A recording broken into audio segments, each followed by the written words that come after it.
I want to talk for just a few minutes, Mr. President, about Chuck Colson, who was a friend of mine and the founder of Prison Fellowship. He died on Saturday at 80.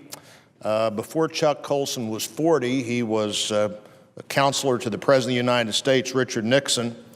At about that same time, about the time he was 40, he pled guilty to offenses related to the Daniel Ellsberg break-in.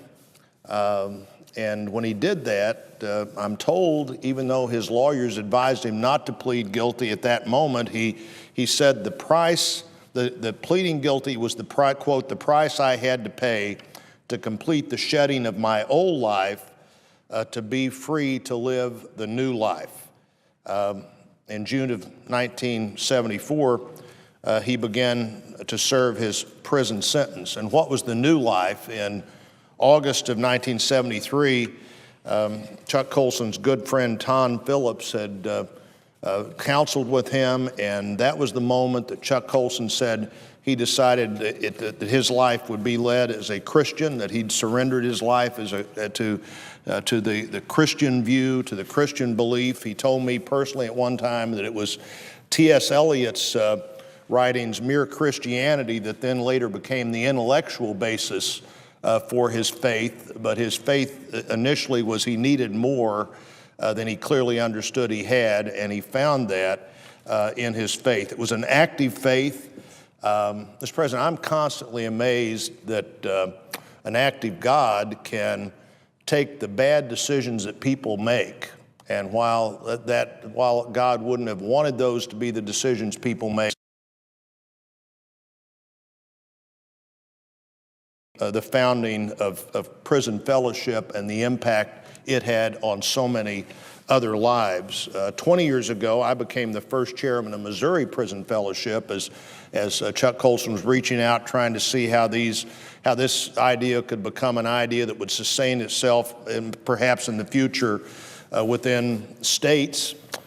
10 years ago, I hosted as a House member a series of a speakers series that was the Chuck Colson Speakers Series, and was able to spend time with him virtually every week for 2 or 3 months as we had people come in and visit with House members in a great speakers series. I personally benefited from lots of advice and discussions with him. And just to sum up a couple of things about him as I reach a conclusion here that doesn't begin to express the impact he had on people's lives.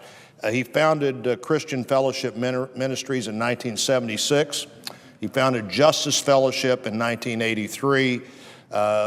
They have both grown to serve literally thousands of prisoners in this country and around the world.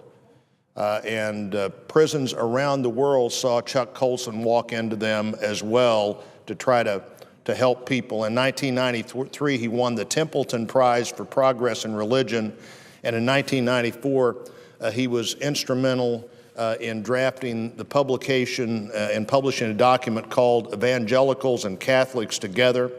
In 2008, he was awarded the Presidential Citizen Medal by President George W. Bush, and he's survived by a family that cared about him and lots of friends. And I'd say, Mr. President, for almost 40 years, starting with a Mike Wallace interview, as I suppose only Mike Wallace could interview someone, there were doubters and skeptics who questioned his faith, who questioned his change in his life beginning in 1973, but of course they questioned it less so every year.